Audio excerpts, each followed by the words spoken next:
Andrea, perché tu complimenti? Intanto rientri a Carbone, incidi subito, gol, hai assist, ma il tuo compagno Koulibaly non l'ha trasformato.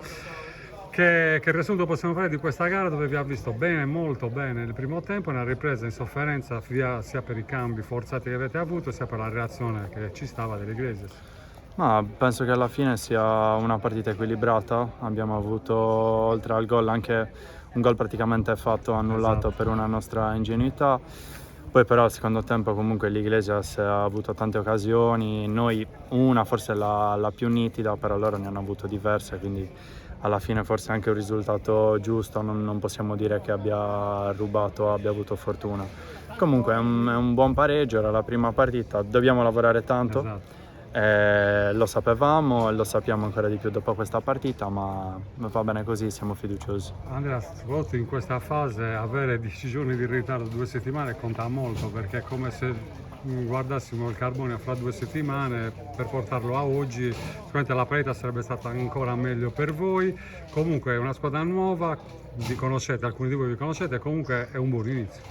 Sì, sì, è un buon inizio, ma tutti nello spogliatoio vogliamo passare il turno, quindi Non vi accontentate. no, anche se abbiamo iniziato dopo rispetto ad altre squadre, noi, ma anche il mister e la società vuole passare, quindi faremo di tutto per provarci, lavoreremo ancora di più, meglio su quelli che sono stati gli errori o le carenze che abbiamo, perché non possiamo accontentarci di un buon primo tempo, ecco, se così si può dire.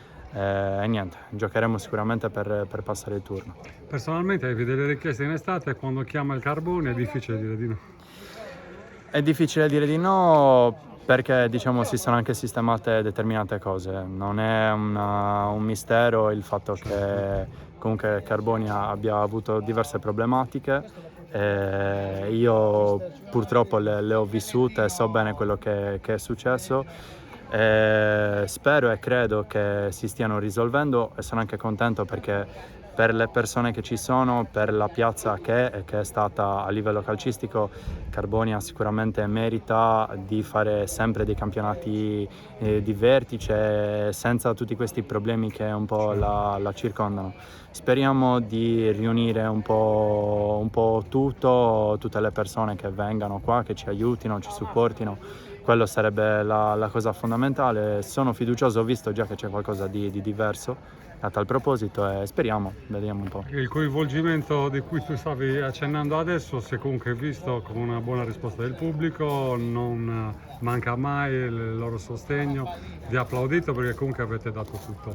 Sì, li ringraziamo anche perché purtroppo viviamo il problema, diciamo che lo Zoboli non è ancora a disposizione. Certo. E quello un po' comunque incide perché sono sicuro che lì ci sarebbero state tante altre persone, ma personalmente, ma anche a nome della squadra, ringrazio tutti quelli che sono venuti qua, che comunque una domenica di caldo sono venuti a supportarci, non è una cosa da poco, non tutte queste squadre si possono permettere comunque sempre tutto questo tifo che li spinge. E niente, quindi mi auguro di tornare presto allo Zoboli perché sono sicuro che ci divertiremo e tante persone si divertiranno a loro volta. Certo.